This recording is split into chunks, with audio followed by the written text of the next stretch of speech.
नमस्कार विद्यार्थी मित्रांनो, पुन्हा एकदा तुमचं एकाग्र अकॅडमीच्या यूट्यूब चॅनलवर स्वागत आहे. व्हिडिओचं नाव तुम्ही पाहताय. आपल्याला स्ट्रॅटेजी रणनीती पाहायची. तर कोणती रणनीती पाहायची? आपण लास्ट टाइम गट ब आणि क चं लेक्चर घेतलं होतं, ते अपलोड केलेलं आहे, तुम्ही पाहिलं असेल. त्यामध्ये आपण परीक्षा पद्धतीबद्दल डिस्कस केलं गट ब आणि क च्या. त्यानंतर त्या लेक्चरमध्ये मी तुम्हाला सांगितलं होतं की आता पुढे आपल्याला पेपर सॉल्विंग टेक्निक यावरती व्हिडिओ बनवायचा आहे. कारण 2 फेब्रुवारीला जी परीक्षा झाली त्या परीक्षेमध्ये मुलांचा सगळ्यात मोठा रिव्ह्यू जो आपल्याला ऐकायला मिळाला, वेळ पुरला नाही. पेपर सोपा होता, अवघड होता, हे आम्ही जेव्हा मुलांना विचारत होतो, काय रे पेपर सोपा गेला का अवघड गेला, त्याचं एकच होतं, सर ते काय जाऊ द्या पण वेळच नाही पुरला. तर वेळ का नाही मिळाला, वेळ का नाही पुरला? तर त्याचं म्हणणे गणित बुद्धिमत्ता 20 प्रश्न, मग त्याच्यामध्येच वेळ जातोय, एक प्रश्नाला 2-3 मिनिटं लागतात, मग कसं काय होईल? तर मग ते कसं काय होईल याचंच उत्तर तुम्हाला या व्हिडिओमध्ये मिळणार आहे. गट ब तर तुमच्या हातातनं गेली, पण आता गट क तरी हातातनं घालवू नका. मग गट क ची परीक्षेची डेट आता चेंज झालेली आहे. 1 जूनला आपल्याला गट क च्या परीक्षेला जायचंय. तर त्या परीक्षेआधी सगळ्यांनी हा व्हिडिओ पहा, तुमच्या मित्रांपर्यंत पोहोचवा आणि या व्हिडिओला पाहून यावर आधारित टेस्ट सिरीज सॉल्व्ह करा. कारण होतं काय की मुलगा फक्त व्हिडिओ पाहतो, व्हिडिओ पाहिल्यानंतर त्याला अप्लाय पण करावं लागेल ना. नुसता व्हिडिओ पाहिला आणि डायरेक्टली तुम्हाला परीक्षेत जाऊन तुम्ही स्ट्रॅटेजी वापरली तर तसं नसतं. तुम्हाला काय करावं लागतं की स्ट्रॅटेजी पहिले आपण जसं नेट प्रॅक्टिस करतो तसं घरी त्या स्ट्रॅटेजीची एक प्रॅक्टिस पण करावी लागेल. त्यासाठी आपण एकाग्र अकॅडमीद्वारे तुम्हाला टेस्ट सिरीज लॉन्च करणार आहोत. तर तुम्हाला पुढच्या वीकमध्ये टेस्ट सिरीजच्या बद्दलचा व्हिडिओ पण मिळून जाईल. तर त्यामध्ये पहिल्या काही टेस्ट फ्री असतील तर त्या फ्री टेस्ट सिरीज तुम्ही द्या, त्याचं एक्सप्लेनेशन पण तुम्हाला मिळून जाईल ॲपवरती, सगळे अवेलेबल असेल. आणि मग त्या टेस्ट सिरीजमध्ये मी सांगितलेली स्ट्रॅटेजी वापरून एकदा बघा किती स्कोर येतोय, काय होतोय. 1 जूनपर्यंत आपण तुमच्याकडनं टेस्ट सिरीज करून तुम्हाला बरोबर त्या लेवलला पोहोचून घेऊ, जेणेकरून तुम्ही प्री क्लिअर व्हाल. तर आता हे एक्झाम बद्दलची माहिती वगैरे सगळं झालेलं आहे. आता हे काय परत मी दाखवत नाही, पण ज्यांनी लास्ट लेक्चर पाहिलं नसेल त्यांनी हे नक्की पहा. तर यामध्ये सगळी डिटेल माहिती दिलेली आहे, एक्झाम पॅटर्न कसा असतो. त्यानंतर इथे तुम्हाला पूर्वपरीक्षेबद्दल माहिती दिलेली आहे. तर आपल्याला 1 जूनला गट क च्या पूर्वपरीक्षेला जायचंय. तर गट क च्या पूर्वपरीक्षेमध्ये 100 प्रश्न असणार आहेत, 100 मार्क्ससाठी. मराठी इंग्रजी दोन्ही भाषेमध्ये ते प्रश्न उपलब्ध मिळतील. परीक्षेचा कालावधी 1 तास आहे. तर सगळ्यात महत्वाचा जो मुद्दा आहे की सर 60 मिनिटं आणि 100 क्वेश्चन हे गणित कसं काय करू आम्ही, तर त्याचं उत्तर इथे तुम्हाला मिळणार आहे. त्यामुळे काहीच टेन्शन घेऊ नका. तुमच्या मनात जे पण प्रश्न येणार आहेत त्या सगळ्यांची उत्तरं तुम्हाला या ठिकाणी मिळतील. तर आता एक बेसिक जर आपण बघितलं तर जसा गट ब चा पेपर आला त्या हिशोबाने जर आपण या ठिकाणी पाहिलं तर इतिहासाचे 10 प्रश्न, भूगोलाचे 10 प्रश्न, अर्थव्यवस्था समजा 15 क्वेश्चन आले, चालू घडामोडी 15 प्रश्न, राज्यशास्त्र 15 प्रश्न, सामान्य विज्ञान 15 प्रश्न. हे बघा, हे 60, 70, 80 आणि आपण असं म्हणू गणित 10, बुद्धिमत्ता 10, झाले 100 प्रश्न. मग यांचं टाइम मॅनेजमेंट कसं करायचं, अटेम्प्ट किती करायचा? काही जणांचा फर्स्ट अटेम्प्ट असेल तर काही चुकीचा ऐकून 90 अटेम्प्ट करू का, 100 करू का, काय काहींचं होतच नाही 100. पहिल्यांदा गेलेल्या मुलाच्या बाबतीत काय होतं, तो पेपर देत असतो आणि अचानकपणे बेल वाजते आणि तो बघतो आणि क्वेश्चन नंबर 33 चालू आहे. मग कोणतरी त्याला सांगणार वॉर्निंग बेल आहे, मग लगेच तो पटापट करायला लागतो. तर हे सगळं तुमच्या बाबतीत घडू नये त्यासाठी मॉक टेस्ट खूप गरजेचं आहे. मी तुम्हाला कृपया सांगेल की मॉक टेस्ट एकाग्रनेच लॉन्च केलेलेच मॉक टेस्ट द्या असं काही नाही. तुम्ही कुठल्या पण मॉक टेस्ट द्या, पण कृपया मॉक टेस्ट द्या. आणि कसे तुम्हाला समजा कोणाला सेंटरला जाऊन देता येत असेल, आपण ऑफलाईन टेस्ट सिरीज पण लॉन्च करतो, तर तिथे पण तुम्ही देऊ शकता. काहींना ते जमत नाहीये तर मोबाईल घेऊन तुम्ही मोबाईलवरती किंवा लॅपटॉपवरती, मोबाईलवरती एक प्रॉब्लेम होतो कधी कधी की फोन आला, मध्येच कॉल आला, काही झालं, तर मग तुम्ही लॅपटॉप किंवा पीसीवरती पण टेस्ट सिरीज ऑनलाईन देऊ शकता. पण प्रत्यक्षात तिथे जाऊन मुलांमध्ये बसून टेस्ट सिरीज दिली की तो एक वेगळा अनुभव मिळतो. तर तशी टेस्ट सिरीज तुम्हाला आपल्या दादरच्या सेंटरला अवेलेबल करून देणार आहे आपण. त्याच्याबद्दलचा व्हिडिओ पण पुढे मी लॉन्चमध्ये टाकणार आहे, तो तुम्ही पहा, तुम्हाला त्यामध्ये सगळी माहिती मिळेल. आता हे तर आपण मेन्स वगैरेचं तर काय आता नंतर बोलूयात आपण. पहिले आता आपण इकडे जाऊ. Most likely question paper pattern तुमचा काय असतो, तर 100 प्रश्न आपल्याकडे असतात. तर आम्ही गेले 10-12 वर्ष, आता मी गेले 10 वर्ष शिकवतोय, त्याच्या 1-2 वर्ष आधी मी UPSC वगैरेचा अटेम्प्ट केलेला, तर त्यावेळेस मी हे सगळं पाहिलंय की नॉर्मली पेपरमध्ये काय होतं की इझी, मॉडरेट आणि डिफिकल्ट असे 3 सेक्शन्स आपल्याला पाहायला मिळतात. आणि मोस्ट ऑफ द 40 क्वेश्चन हे इझी आहेत, 40 क्वेश्चन मॉडरेट आहेत आणि 20 डिफिकल्ट आहेत. डिफिकल्ट म्हणजे म्हणजे काय म्हणू शकतो आपण, आउट ऑफ द बॉक्स. म्हणजे आपण किती वाचलं काही वाचलं तरी त्या क्वेश्चन बद्दल आपल्याला काय माहितच नसतं, कधी कधी तर पहिल्यांदा पाहिल्यासारखं वाटतं. मग अशा प्रश्नांमध्ये अटेम्प्ट करण्यास काहीच अर्थ नाही, कारण त्या प्रश्नांबद्दल तुम्हाला काहीच माहित नाही. आणि अशा प्रश्नांबद्दल जर आपण रिस्क घेतली तर ही निगेटिव्ह मार्किंगवाली एक्झाम आहे. इथे पोलीस भरतीसारखं नाही की मी 100च्या 100 करून आलो. पोलीस भरतीमध्ये 90 मिनिटाचा वेळ असतो, त्यामुळे 100च्या 100 मुलं करतात आणि निगेटिव्ह मार्किंग नसते, त्यामुळे त्यांना टेन्शन नसतं. पण आपल्याला निगेटिव्ह मार्किंग आहे. 4 प्रश्न चुकल्यानंतर एका प्रश्नाचे मार्क आपले वजा होणार आहे, 1/4 निगेटिव्ह मार्किंग. तर मुलांच्या डोक्यात हे बसल्या, हे अरे 4 चुकले तर एकाचा मार्क जातोय, मग काय टेन्शन आहे. 4 चुकल्यावर एकाचा मार्क जातोय. कुठल्या एकाचा मार्क जातोय? जो प्रश्न तुम्ही बरोबर केलाय त्या एकाचा मार्क जातोय. पण तुम्ही जे 4 चुकले त्या 4चे 4 मार्क पण गेले ना. तर हे कॅल्क्युलेशन खूप जणांना कळत नाही. म्हणजे मी जर पहिला प्रश्न बरोबर आणला आणि दुसरा, तिसरा, चौथा, 5वा प्रश्न माझा चुकला, तर 2, 3, 4, 5 प्रत्येक प्रश्नामागं माझं 0.25 मार्क वजा होईल. 4 प्रश्नांचे मिळून टोटल 1 मार्क. म्हणजे पहिलं माझं जे बरोबर आलं ते पण गेलं आणि पुढचे 4 तर माझे चुकले, मग ते पण गेले. म्हणजे ऍट अ टाइम 5 मार्क गेले. तर मुलांना हे कॅल्क्युलेशन पटकन डोक्यात बसत नाही. त्यांना वाटतं अरे 4 चुकल्यावर 0.25 जातोय. त्यामुळे काही काही जण उगाचच अटेम्प्ट करत राहतात. उगाचच नाही करायचंय. मग मग फक्त जेवढं येते तेवढंच करू का? मग जेवढं येते तेवढंच केलं तर पास होण्याचा चान्सच नाहीये. कारण आपल्याला 100% येणारे प्रश्न त्यामध्ये जास्त नसतातच. मग काय करायचं? सगळं पण नाही करायचं, जेवढं येते तेवढं पण नाही करायचं, मग करायचं काय? मग तेच सांगण्यासाठी हा व्हिडिओ आहे. तर हे जे पेपर पॅटर्न आपण बघतोय त्यामध्ये नॉर्मली इझी जे क्वेश्चन आहेत, नियर अबाउट 40% क्वेश्चन इझी आहेत. मग हे इझी म्हणजे काय, की जे स्टेट बोर्ड वगैरे बेस आहेत किंवा तुमच्या वाचण्यात आलेले तसे प्रश्न. तर माझं म्हणणं आहे की यामध्ये तुम्ही 30+ गेलं पाहिजे. काही जण 35+ पण जातील, पण आपण समजा जास्त हुशार नाही, ॲव्हरेज स्टुडंट आहे, तर आपण 30+ तरी गेलं पाहिजे. आणि मॉडरेट मध्यम, आता हे मध्यम दर्जाचे क्वेश्चन म्हणजे यामध्ये कधी कधी 50-50 मध्ये आपण अडकतो किंवा कधी कधी आपल्याला समजा कन्सेप्ट वाचल्यासारखे पण लगेच आठवत नाहीये. पण हे म्हणजे रेफरन्समध्ये कुठे ना कुठे आलेले असतात, असे क्वेश्चन्स असतात की जे तुम्ही सॉल्व्ह करू शकता जर स्टेबल माइंड आणि काम नेचरने तुम्ही जर पेपर सॉल्व्ह केला तर मग यामध्ये तुम्ही 25+ जायला हवं असं मला वाटतं. मग 30 आणि 25 म्हणजे तुमचे 55 पर्यंत जात आहेत आणि त्याच्या प्लस तुम्ही जेवढेही मिळवताय म्हणजे तुम्ही 60-65 पर्यंत जाऊ शकता. तर नॉर्मली आपल्या कट ऑफच्या रेंज याच्यामध्येच आपल्याला पाहायला मिळत आहे. गट कची मागच्या वेळेस कट ऑफ खूपच कमी लागलेली, खूप कमी म्हणजे काय म्हणणार, 18 लागलेली लिपिक टंकलेकर साहेबसाठी. तर त्यामुळे असा नका माइंडमध्ये विचार करून घेऊ की यावेळेस काय 18 मागच्या वेळेस, मग यावेळेस 20 लागेल. दरवेळेस तसं होत नसतं. कट ऑफ किती लागेल काय लागेल ना, या गोष्टी बदलत राहतात. किती पोस्टसाठीची ॲडव्हर्टाईज आहे, पेपर अवघड आलाय का सोपा आलाय, सगळ्या गोष्टी त्यामध्ये मॅटर करतात आणि त्यावरनं कट ऑफ ठरते. पण नॉर्मली लक्षात ठेवायचं, कट ऑफ ही 50-60च्याच रेंजमध्ये असते. मग आपण त्या रेंजपर्यंत जाण्याचा प्रयत्न करायचा, म्हणजे नक्कीच आपण यशस्वी होतो. नाहीतर कसं आहे की तळ्यात न मळ्यात असं असतं की काठावर असला की मग मुख्यची तयारी करायची की नाही करायची. कारण पूर्व झाल्यानंतर मग काही जण फोन करतात, सर माझा एवढा एवढा स्कोर आलाय, तर मग मी मुख्यची तयारी करू का नको, आणि मग त्याच्यामध्ये ते अडकतात. मग होतं काय की मग मी मुख्यची तयारी करू का पुढच्या वर्षीच्या प्रीच्या तयारीला पुन्हा लागू. कारण जशी आपली ही जूनला परीक्षा झाली की परत आपल्याला गट ब आणि क ची परीक्षा नोव्हेंबरमध्ये, मग मुलगा त्या द्वंद्वमध्ये अडकतो. मग त्या काठावर अडकण्यापेक्षा सिंपल आहे की तुम्ही एवढा स्कोर करा की तुम्ही डायरेक्ट डेफिनेटली एक माइंडसेट तुमचा क्लिअर होऊन जाईल की बाबा माझी प्रीत झाली, मी आता मेन्सची तयारी करतो. त्यामुळे 55 ते 60च्या रेंजमध्ये या. आणि त्याच्यावरती गेल्यावरती काही नुकसान नाहीये, वरती गेलं तर आनंदच आहे. तुम्ही त्या वर्षीचे टॉपर असाल, 65-70 पर्यंत पोहोचला तर. पण 50च्या वरती जायचा नक्की प्रयत्न करा. पण मग कसं करायचं? फक्त स्ट्रॅटेजीने काही होत नाही, अभ्यास पण करायला पाहिजे. फक्त हा एक व्हिडिओ बघितला तर हा व्हिडिओ तुम्हाला काही अंशी मदत करेल. तुमचं जो स्कोर आहे तो तुम्ही जर समजा 30 वर अडकताय तर तो तुम्हाला स्कोर तुमचा 45-50 पर्यंत न्यायला प्रयत्न करेल. पण असं नाही की तुम्हाला काहीच येत नाही आणि तुम्ही पहिल्यांदा हा व्हिडिओ बघताय आणि म्हणाल येस मी गटक पास होईल, तसं नसतं. त्याच्या आधी तुम्ही जी परीक्षा केलेली आहे, परीक्षेसाठी जी तयारी केलेली आहे, तर ह्या सगळ्या गोष्टी पण याच्यामध्ये महत्वाच्या आहेत. कारण त्या गोष्टींच्या व्यतिरिक्त ही स्ट्रॅटेजी तुम्हाला हेल्प करेल पुढे जायला. म्हणजे हा एक प्रकारचा आपण म्हणू शकतो लास्ट धक्का आहे, जो तुम्हाला बाउंड्री लाईन पर्यंत पोहोचवले पण त्याच्या पार जाता येत नाहीये ना, तर ते पार जाण्यासाठीचा हा धक्का आहे हे लेक्चर म्हणजे.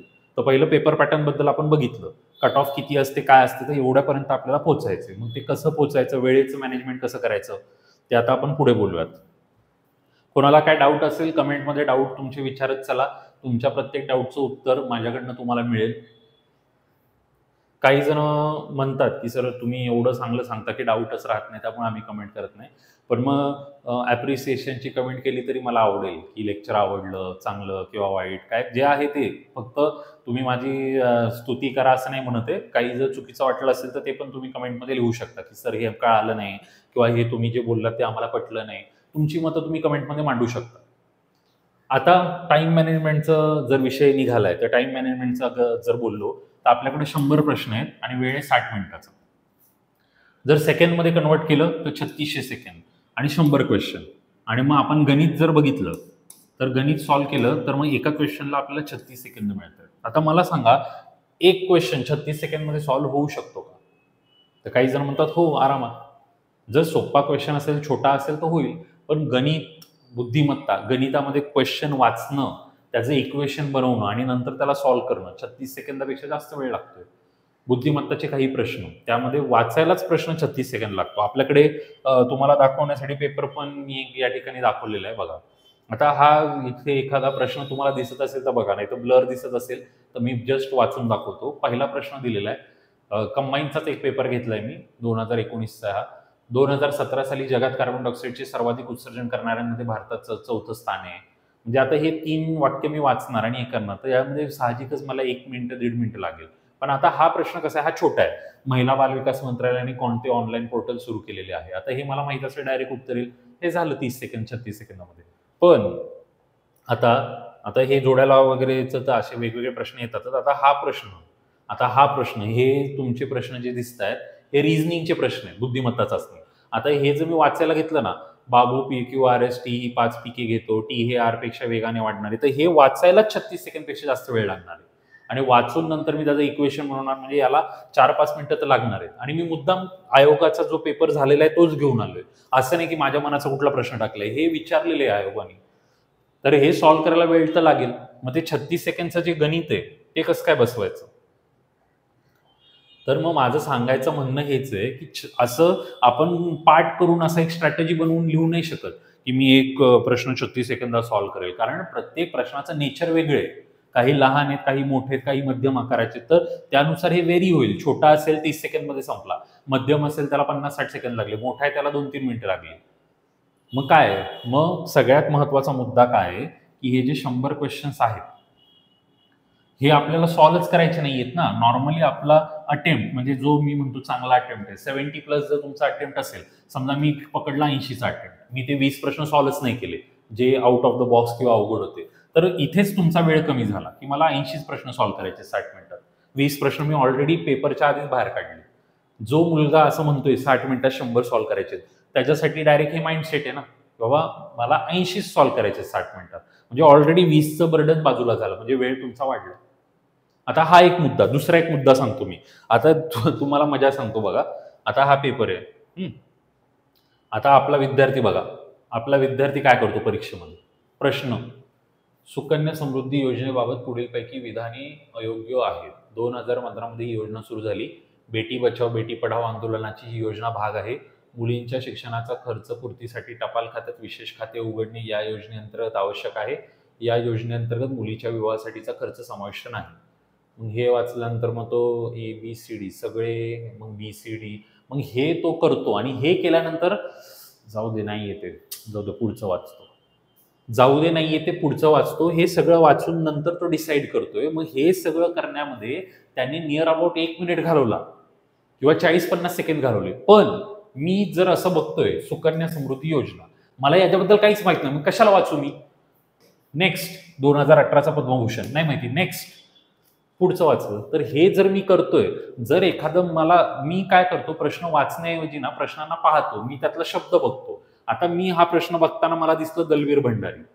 आता या माणसाबद्दल जर मला काही माहित नसेल तर मी तो प्रश्न वाचून मला काय मिळणार आहे? फक्त माझा वेळ वाया जाणार आहे. मग मी पुढे जाईल. आता इथे दिले साहित्य अकॅडमी, मला माहितीये तर मी वाचणार. खूप ठिकाणी मी असं पाहिलंय की टीचर्स लोक सांगतात क्वेश्चन नीट वाचायचा नाहीतर चुकतं. आता काही जण मला म्हणतात तुम्ही तर म्हणताय फास्ट वाचा. मी काय म्हणतोय, एखादा क्वेश्चन येतोय तर तो नीट वाचा. जर त्या प्रश्नाला तुम्ही त्या दिवशी पहिल्यांदा पाहताय, त्याच्याबद्दल जर तुम्हाला काहीच माहित नाहीये, तर त्याला नीट वाचून होणार काय आहे? फक्त तुमचा टाइम वाया जाणार आहे. आता हे उदाहरण जर मी इथे तुम्हाला एक्सप्लेन केलं, आता एक मुलगा काय करतोय, एक मुलगा त्याचं नाव ए घेऊ आणि दुसऱ्याचं नाव बी घेऊ. तर हा जो एक मुलगा आहे तो प्रश्न सोडण्यासाठी, एक क्वेश्चन सोडण्यासाठी समजा आपण 50 सेकंद घेतोय. कारण त्यांनी प्रश्न वाचला, मग बघितला, पर्याय बघितले. मग काही जण इंग्लिशमध्ये पण बघतात, त्यांना वाटतं मराठीत नाही आलं इंग्लिशमध्ये येईल, मग इंग्लिशमध्ये बघतात आणि सोडतात. मग एक प्रश्न सोडायला 50 सेकंद. पूर्ण पेपरमध्ये 20-30 प्रश्न तरी तो सोडेल. जर आता मी म्हटलं त्यांनी 30 क्वेश्चन सोडले, तर एकाला 50, तर 30ला किती? मग 3 आणि यांचा गुणाकार केला 1500 सेकंद. मग 1500 सेकंद म्हणजे किती? 60ने याला भाग द्या, 6 6 0 0 गेले, 6 दुने 12 आणि 6 पंचे म्हणजे 25 मिनिट. म्हणजे त्या मुलाचे 25 मिनिट क्वेश्चन सोडण्यामध्येच चालले.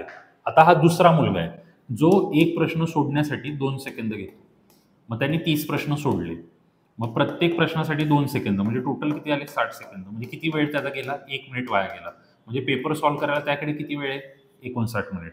मी जर 2 मुलांना पेपर सॉल्व्ह करायला बसवलं आणि एकाला म्हटलं, ए तुझ्याकडे ना पेपर सॉल्व्ह करायला 35 मिनिट आहेत रे, कारण 25 तर त्यांनी वाया घालवले, आणि एकाला म्हटलं तुझ्याकडे पेपर सॉल्व्ह करायला 59 मिनिट आहेत, तर कुठला मुलगा पास होईल?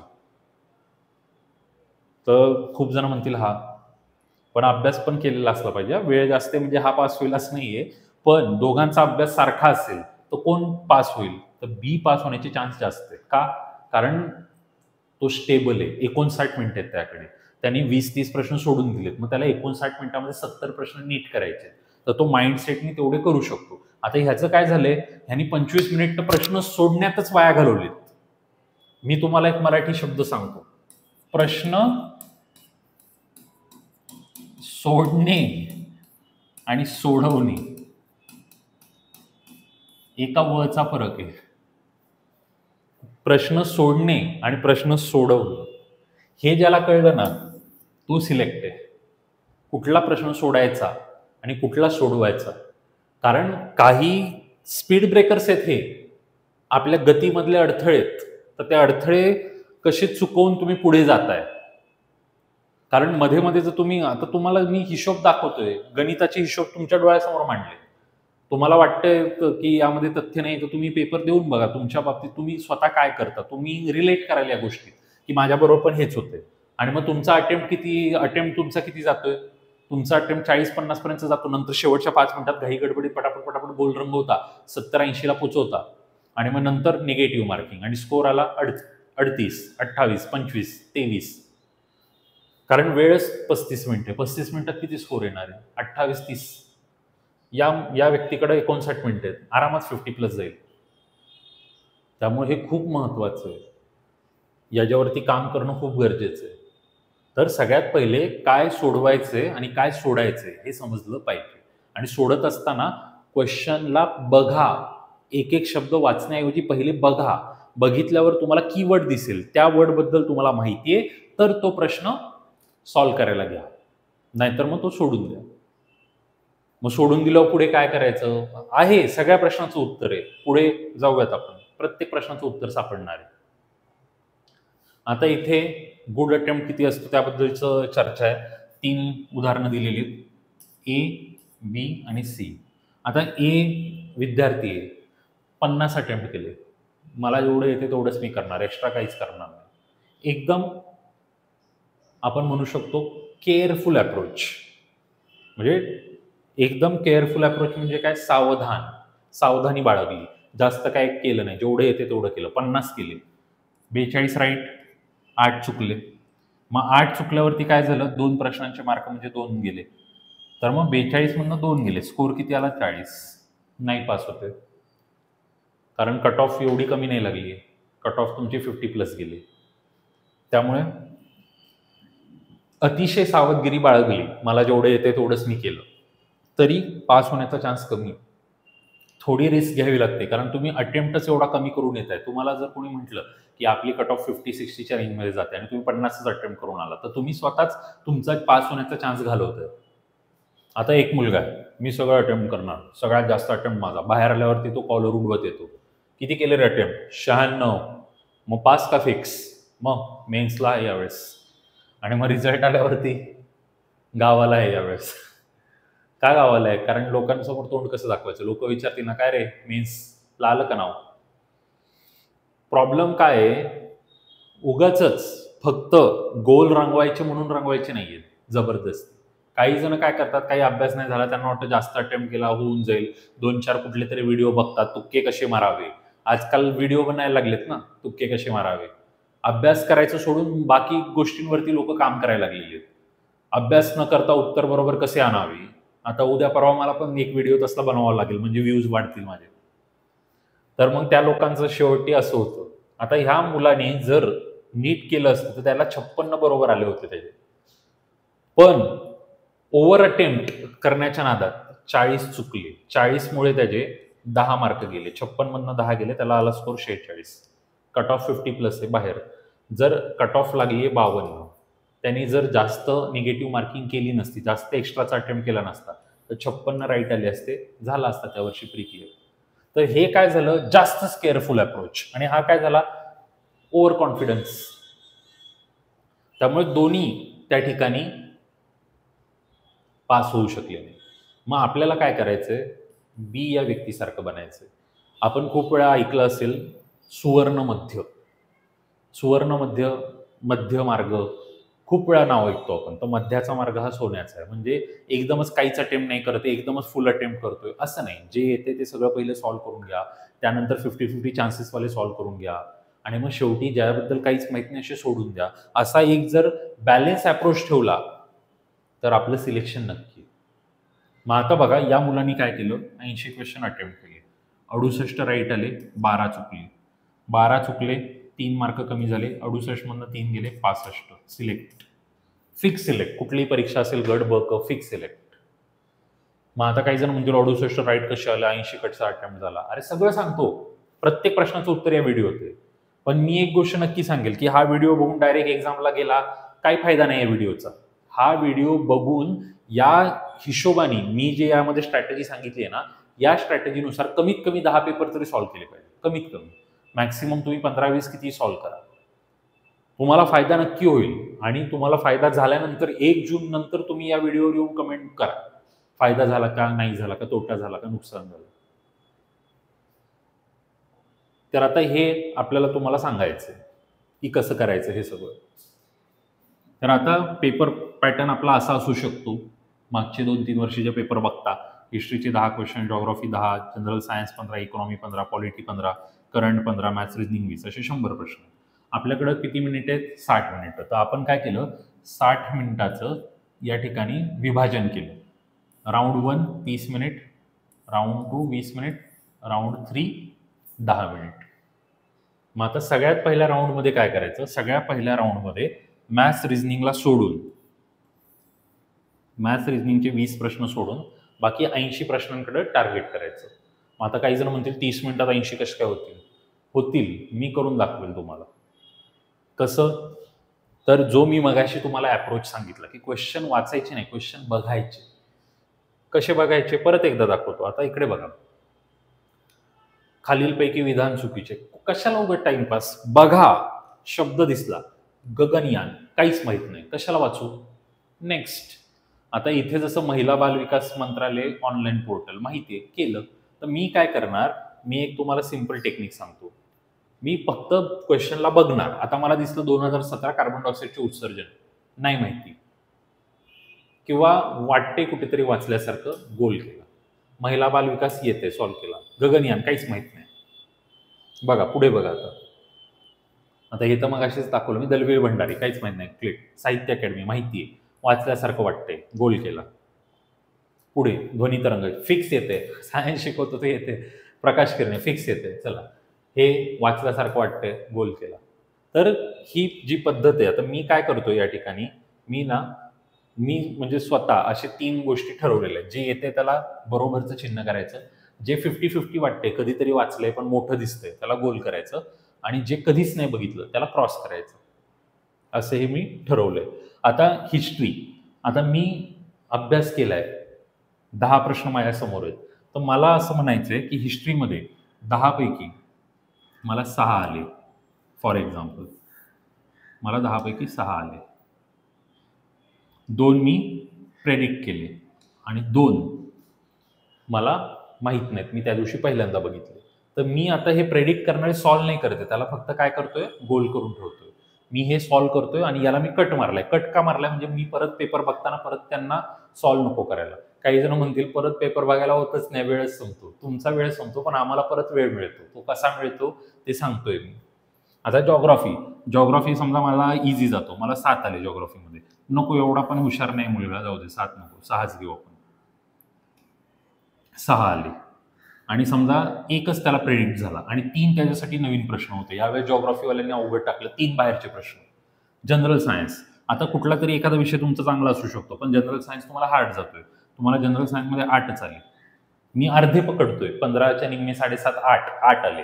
8 आले आणि तुम्हाला समजा 3 प्रश्न वाटतायत की माहिती असल्यासारखं पण पूर्ण आठवत नाही. 8 3 11, 4 तुमच्यासाठी नवीन आहे. तुम्ही बघा आजकाल असं घडतंय की 3-4 प्रश्न डायरेक्ट बाहेरचे माहीत नसतात.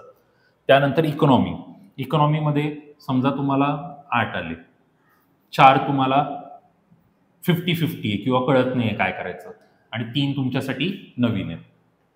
पॉलिटीमध्ये समजा पॉलिटी तुम्हाला जरा चांगला गेला, 9 आले पॉलिटीमध्ये. त्यानंतर समजा तुमचे 3 तुम्हाला प्रेडिक्शनसाठी आणि 3 समजा तुम्हाला येत नाहीये, म्हणजे तुम्ही कधीच बघितले नाहीयेत. तर मी सगळं इथे ॲव्हरेज मुलाच्या हिशोबाने सांगतोय, का टॉपरसाठी वगैरे नाही. मी तुम्हाला माझा फक्त एवढंच तुमच्या मनाला विचारा की मी जर 1-2 वर्ष अभ्यास करतो तर मला 15 पैकी 8 मार्क नाही येणार का? अर्धे म्हणतायत सर. 10 पैकी 5-6 मार्क येणार नाहीत का? मी त्या हिशोबाने सांगतोय. करंट अफेअर, समजा करंट अफेअर एखाद्याला चांगलं गेलं, 15 पैकी जास्त चांगलं पण नाही गेलं, चला 8-9 मार्क घेऊ. मी 10-12 घेतच नाही, 8-9. आणि 4 समजा त्याला वाचल्यासारखे वाटतात पण आठवत नाहीत आणि 2 आपण सोडून दिले. तर हे पहिल्या 30 मिनिटाच्या राऊंडमध्ये त्यांनी केलं पाहिजे. तर पहिल्या 30 मिनिटाच्या राऊंडमध्ये त्यांनी एवढे सॉल्व्ह केले. आता हे जर काउंट केलं मी, 6, 6, 12 आणि 8, 20, 20 आणि 8, 28, 28 आणि 9, 37, 37 आणि 9, 46. बघा परत काउंट करा, 9, 9, 18, 18, 8, 26, 26 आणि 8, 34, 6, 40, 46. म्हणजे माझं काय म्हणणं आहे, पहिल्या 30 मिनिटाच्या राऊंडमध्ये, या पहिल्या 30 मिनिटाच्या राऊंडमध्ये त्यांनी 46चा स्कोअर केला. 45-46 जेवढं काही असेल, हे थोडंफार पुढे मागे जाऊ शकते. एखाद्याचा अभ्यास कमी असेल तर समजा तो 40वर आला, एखाद्याचा अभ्यास चांगला असेल तो 50वर गेला, या रेंजमध्ये. तर पहिल्या अर्ध्या तासामध्ये हे करायचं. मॅथ्स रिझनिंगला हातच लावायचा नाही. आपल्याकडे पेपरमध्ये ABCD 4 सेट असतात, तर कुठल्या पेपरमध्ये काय पहिली असेल काय दुसरं असेल हे माहीत नाही. पण मॅथ्स रिझनिंगचं फर्स्ट आलं तर त्याला हात लावू नका, बाकी प्रश्नांना पहिले सॉल्व्ह करून घ्या. असं का? कारण गणित बुद्धिमत्तामध्ये एखादा प्रश्न सोपा वाटतो आणि आपण करायला गेलो आणि त्यात अडकलो तर तो एक प्रश्न आपले 4-5 मिनिट घेऊन जातो आणि नंतर मग आपला खूप सारा पेपर राहिलेला असतो, तर ते डोक्यावर ओझं राहतं. आता इथे कसं झालं, फर्स्ट राऊंडमध्ये मी काय केलं, 80च्या 80 प्रश्न बघितले पण सॉल्व्ह झाले माझ्याकडनं 40-50च्या रेंजमध्ये, समजा 46 सॉल्व्ह झाले. आणि बाकी ह्यांना मी काय केलेलं आहे, जे मला कुठेतरी वाचल्यासारखे वाटतात किंवा मला येते पण मोठा प्रश्न आहे म्हणून मी टाइम नाही वेस्ट केला, त्याला गोल केलं. आणि जे मी आयुष्यात कधीच बघितले नाही त्यांना डायरेक्ट कट, पेपरमध्ये मला त्यांना परत बघायचंच नाही. मग हे सगळे मी काउंट करणार, 2 आणि 3 5, 5 आणि 4 9, 9 आणि 3 12, 12 3 15, 16 17 झाले, 17 क्वेश्चन झाले. मग हे जे 17 क्वेश्चन्स आहेत हे डिफिकल्ट कॅटेगरीतले, जे मी कधी पाहिलेले नाही आहेत. परत बघा, 2 3 5, 5 3 8 4 12 15 2 17. तर हे 17 प्रश्न माझे ऑलरेडी फर्स्ट राऊंडमध्ये मी काढून टाकलेले, त्यांना मी परत बघणार नाही, कारण मी आजच त्यांना पहिल्यांदा पेपरमध्ये पाहिले. माझी त्यांची काय ओळख नाहीये, उगाच मी त्यांच्या मागे वेळ वाया घालवत नाही. मग हा झाला माझा 30 मिनिट्सचा पहिला राऊंड. आता मी आलेलो आहे सेकंड राऊंडला. आता सेकंड राऊंड माझा आहे 20 मिनिटाचा. आता या 20 मिनिटामध्ये मी जाणार मॅथ्स रिझनिंगकडे, कारण आता मी रिलॅक्स आहे, कारण माझं सगळं थेरी बघून झालेलं आहे. त्यामुळे आता एखाद्या गणितात मी अडलो तरी मला टेन्शन नाहीये, कारण माझं ऑलरेडी जे जे येते ते मी ऑलरेडी करून घेतलेले. मग आता मॅथ्स रिझनिंगमध्ये 20 प्रश्न आलेले, तर 20 प्रश्नाला 20 मिनिट पुरतील का सर? 20 प्रश्नांना 20 मिनिट पुरणार नाहीत, पण त्यातले 4-5 प्रश्न तर तुम्हाला येणारच नाहीये. 20 आउट ऑफ 20 क्वेश्चन कोणाला मॅथ्स रिझनिंगमध्ये येत नाही. आणि मी स्वतः मॅथ्स रिझनिंगचा शिक्षक आहे. मी जर 20 मिनिटामध्ये 20 क्वेश्चन सॉल्व्ह करायला गेलो तरी माझ्याकडनं पण 2-3 क्वेश्चन राहतील, कारण ते लेंदी असतात. त्यामुळे मी तुम्हाला फसवायचं काम इथे करणार नाही की नाही होतं, आरामात कोणी पण करू शकतं. मी बँकिंग SSC रेल्वेला पण शिकवतो. बँकिंगमध्ये आम्हाला 20 मिनिटामध्ये 35 क्वेश्चन सॉल्व्ह करायचे असतात. आता तुम्ही कुठल्या स्टुडंटला विचारलं माझ्या की सर बँकिंगला शिकवतात 20 मिनिट्समध्ये 35 क्वेश्चन, तर आम्हाला ती सवय आहे. पण त्याची लेंदीनेस वेगळी असते आणि आपल्या कंबाईनच्या प्रश्नांची मॅथ्स इझी असतं आपल्या इथे ॲज कम्पेअर टू मी बघितलं, पण रिझनिंगमध्ये थोडी डिफिकल्टी लेवल एक्स्ट्रा असल्यामुळे आपल्याला एवढे सॉल्व्ह नाही करता येत. तर आपण काय करू, 20 पैकी 15ला तरी टार्गेट करायचा प्रयत्न करू. नाही 15 झाले तरी 20 मिनिटामध्ये माझे 10-11 तरी सॉल्व्ह होतील. समजा माझे 12 क्वेश्चन सॉल्व्ह झाले 20 मिनिटामध्ये, आणि समजा 3 क्वेश्चन मला वाटतंय की येत आहेत पण वेळ लागेल म्हणून मी सोडून दिले, आणि 5 क्वेश्चन माझ्यासाठी नवीन आहेत, असं मी पकडलं की म्हणजे मला येतच नाही. मग हे 17मध्ये जर हे 5 ऍड केले, 17मध्ये हे जर 5 ऍड केले तर हे किती झाले, 22. म्हणजे मी 22 क्वेश्चन ऑलरेडी सोडलेले. म्हणजे या 20 मिनिटाच्या राऊंडमध्ये माझ्याकडनं काय झालं, 12 क्वेश्चन सॉल्व्ह झाले आणि 3 क्वेश्चन मी येत आहेत पण वेळ लागेल म्हणून त्यांना साईडला ठेवलं. मग आता जर आपण बघितलं तर मी पहिले केलेले सॉल्व्ह किती केलेले, पहिले क्वेश्चन मी हे जर काउंट केलं 46 मध्ये 10, 56 आणि हे किती झाले 46 आणि 12, मग याच्यामध्ये माझे किती झाले 58. तर हे 58 मध्ये सॉल्व्ह झाले. आणि वेळ किती झालाय, 30 मिनिट, 20 मिनिट, 50 मिनिट. 50 मिनिटामध्ये 58 क्वेश्चन, बरोबर आहे ना, काही फसवत नाही ना. 50 मिनिटात 80 क्वेश्चन, 90 क्वेश्चन, 58 क्वेश्चन 50 मिनिटात. आता आहे शेवटचे 10 मिनिट. आता शेवटचे 10 मिनिटला मी क्रिकेटचा फॅन आहे तर मी पॉवर प्ले म्हणतो. म्हणजे एकदा आपण इनिंग बिल्ड केली, चांगला स्कोर झाला, आता शेवटच्या 5 ओव्हरमध्ये मारामारी, जेवढं जास्त कमवता येईल तेवढं, तर त्यासाठी मी शेवटचे 10 मिनिट ठेवलेले. मग आता ह्या शेवटच्या 10 मिनिटात मी काय करणार, हे जे आहे ना गोल रंगवलेला प्रेडिक्ट, तर हे प्रेडिक्टवाले बघतो मी आता किती आहेत बघा. 2 आणि 1 3 आणि 3 6 आणि 4 10, 10 आणि 3 13, 13 आणि 3 16 आणि 4 20. म्हणजे हे किती आहेत 20 क्वेश्चन. हे किती आहेत 20 क्वेश्चन आहेत तुमचे, बरोबर. मग आता मी काय करणार, शेवटच्या 10 मिनिटामध्ये हे 20 क्वेश्चन करणार. हे लास्टचे 10 मिनिट त्यासाठी आहेत, त्या 20 क्वेश्चनसाठी जे प्रेडिक्टवाले होते, प्रेडिक्टेडवाल्यासाठी. आता काही जण म्हणतील होतील का, आता का नाही होणार. मी तुम्हाला एक आता माझं उदाहरण सांगतो बघा. कधी कधी काय होतं की आपण ना एखादा प्रश्न आपल्याला परीक्षेमध्ये दिसतो, वाचतो, आपल्याला पाहिल्यासारखं वाटतो पण येत नाही, आणि मग आपण जसं एक्झाम झाल्यावर बाहेर जातो तर आपली मुलांबरोबर डिस्कशन चालतं, अरे यार हा प्रश्न असं, तो प्रश्न, लगेच तेवढ्यात अरे यार ह्याचं उत्तर बी होतं आणि मला आठवलंच नाही परीक्षेत.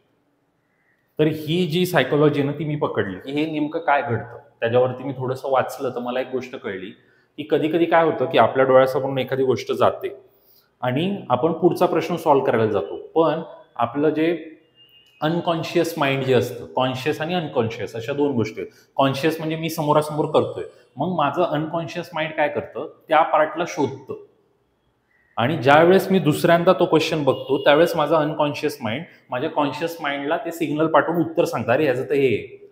पण आपल्या बाबतीत प्रॉब्लेम काय होतोय की आपण तो प्रश्न परीक्षेच्या हॉलच्या बाहेर आल्यावर सेकंड टाइम बघतोय, आणि मग त्यावेळेस आपलं माइंड आपल्याला उत्तर पाठवतं की अरे ह्याचं उत्तर तर हे. तर मी काय डोक्यात घेतलं की जर परीक्षेच्या हॉलमध्येच मी तो प्रश्न दुसऱ्यांदा पाहिला तर, मग माझ्या डोक्यात काय प्लॅन आहे की शेवटच्या 10 मिनिटात मी काय करतो की हे प्रेडिक्शनवाले प्रश्न परत बघतो, कारण ऑलरेडी मी पहिल्यांदा त्याला फर्स्ट राऊंडमध्ये बघितले.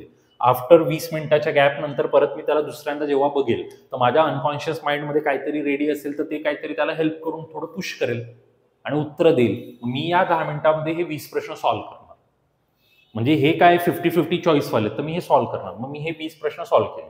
तर 58 + 20 जर आता मी हिशोब घेतला तर राऊंड, आता मी इथे राऊंड 1, 2, 3 जर मी घेतले तर राऊंड 1, राऊंड 2 आणि राऊंड 3. तर राऊंड 1 कडनं माझ्याकडनं सॉल्व्ह झालेले 46 प्रश्न, राऊंड 2 मध्ये मी 12 प्रश्न सॉल्व्ह केले आणि राऊंड 3 मध्ये मी 20 क्वेश्चन सॉल्व्ह केले. आणि मग हे जर मी टोटल बघितले तर ही 8 आली, 6 आणि 2 8, 4 5 आणि हे 7, 78. म्हणजे नियर अबाउट 70 प्लस अटेम्प्ट. मी तुम्हाला म्हटलं 70 ते 80च्या दरम्यान अटेम्प्ट पाहिजे, तर हे 78चा अटेम्प्ट झाला. 78चा अटेम्प्ट झाला असं म्हणतोय मी, 78 मार्क नाही मिळाले, एवढं पण नाही फसवत मी इथे, खोटं बोलायला उभं नाही राहिलोय मी की 78 मार्क मिळणार, कारण ह्याच्यामध्ये पण चुकीचे असणार आहेत ना निगेटिव्ह. हे तर आपण 22 आधीच टाकले, कारण ते माहीतच होतं डेफिनेटली चुकणार आहे, तर त्याच्यावर तर अटेम्प्टच लावला नाही आपण. पण या 78 मध्ये पण काही चुकू शकतं, मग त्याच्याबद्दल आता आपल्याला बोलायचं. आता या 78 मधनं आता कशी मार्किंग स्कीम काय होईल. आता बघा, हे 46 चे क्वेश्चन आहे ते मला येईल तेच मी केलेलं, रिस्क कमी घेतलेली. तर मी असं म्हणतो की या 46 मधले माझे जास्त नाही चुकले. समजा या 46 मधले माझे 6 चुकले, चला 6 चुकले असं घेऊ आपण, 4 6 काय असेल ते. या 12 पैकी माझे 2च चुकले असं मी म्हणतो. आणि समजा हे 20 जे होते हे मी रिस्क घेतलेली, तर समजा माझे याच्यातले 8 चुकले. मी जास्त जास्त लिहितोय मुद्दाम. तर आता जर काउंट केलं 6 आणि 2 8 आणि 8 16, तर माझे 78 मधनं समजा 16 चुकले. 78 मधनं जर 16 आपण वजा केले, 78 मधनं 10 वजा केले 68, मग किती आले 62. आता 16 म्हणजे किती मार्क कमी होतात? 16 म्हणजे 4 मार्क कमी होतात. मग 62 मधनं 4 मार्क कमी झाल्यावर किती स्कोर आला? 58चा. 52 कट ऑफ, 54 कट ऑफ, झालं सिलेक्शन. 50 प्लस जायचं होतं, 58 पर्यंत गेला. मग या मेथडमध्ये झालं काय की त्याचे निगेटिव्ह मार्किंग पण कमी आहे. आता मी इथे बघा 46 मधले 6 मी चूक घेतली. आता एखाद्याचे 46 मधले 6 नाही चुकले, 3च चुकले, त्याचे मार्क वाढले. आता गणित मी 12 केली, 12 मधले मी 2 चूक म्हटलं, पण गणित बुद्धिमत्तामध्ये जर नीट केलं तर चुकायचा चान्स नाही. तर 12 पैकी 12 पण बरोबर येऊ शकतात किंवा एखादं चुकू शकतं. आणि काही जण म्हणतील 12 पैकी 12 कशी काय बरोबर येतील? 12 पैकी 12 नाही, 20 पैकी 12, कारण बाकी जे चुकणार आहेत ते केलेच नाहीत ना मी. तर हे लक्षात घ्या. म्हणजे मी हे बोलत असताना पूर्ण कॉन्शियस माइंडमध्ये आहे आणि त्यानुसारच तुम्हाला सांगतोय. नाहीतर काही जण असेच येतात आणि जबरदस्ती हवेत चढवतात, हरभऱ्याच्या झाडावर चढवून बसवतात काहीतरी खोटं सांगून. ते नाही काम करायचे आपल्याला इथे. काय नाही 80 अटेम्प्ट झाला फिक्स पास, 82 स्कोर आला, नाही होत असं. आपण यामध्ये पूर्ण प्लॅनिंग करून अशा पद्धतीने मी नियर अबाउट 70 प्लसला चालतोय. 70 ते 80चा अटेम्प्ट करतोय. त्यामध्ये माझे 15-20 चुकतील आणि तिथे जाऊन मी 50-60च्या रेंजमध्ये पोहोचेल, 55-60च्या, आणि अशा प्रकारे माझं सिलेक्शन होईल. मला तरी वाटते की याच्यापेक्षा बेस्ट स्ट्रॅटेजी तुम्हाला कुठे पाहायला मिळणार नाही. तुम्ही हा व्हिडिओ पहा, याच्यानंतर अशा प्रकारे तुम्ही तुमचा पेपर सॉल्व्ह करायला घ्या. पहिल्या पेपरमध्ये थोडं डिफिकल्ट वाटेल, दुसऱ्या पेपरमध्ये थोडं थोडं इझी होईल, तिसऱ्या चौथ्या 5व्या पेपरपर्यंत तुम्हाला सगळं डोक्यात बसेल आणि त्याच्या पुढे मग 10-12 पेपर झाले तर मग तुम्ही डायरेक्ट माहीर व्हाल. मग तुम्ही म्हणाल येऊ द्या कुठला पण पेपर, प्रत्येक पेपरमध्ये तुम्ही 50 प्लस जाल.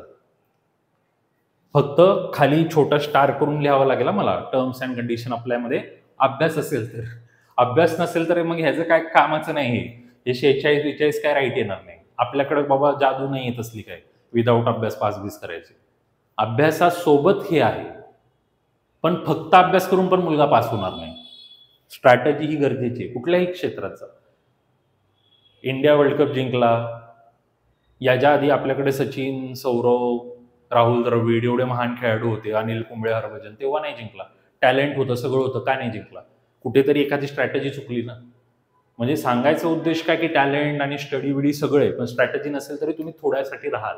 तर ही स्ट्रॅटेजी तुम्हाला ती थोड्यासाठी तुम्ही राहताय ना, तिथून तुम्हाला पार करण्यासाठी. आणि हा व्हिडिओ पाहून एका जरी मुलाचं भलं झालं तरी माझ्या व्हिडिओचं या ठिकाणी केलेल्या कामाचं चीज झालं असं मी मानेन. आता तुम्ही हा व्हिडिओ पाहून तुमच्या मित्रांपर्यंत पोहोचवा. काही जण म्हणतील नाही मला स्ट्रॅटेजी मिळाली, मी बाकीच्यांना का पाठवू?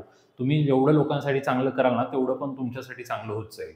तुम्ही एखाद्याला स्ट्रॅटेजी पाठवली, तो पास झाला, तो तुमच्याबद्दल चांगला विचार करेल, त्याच्या पॉझिटिव्ह थिंकिंगनी तुमचं पण चांगलं होईल, तुम्ही पण पास व्हाल.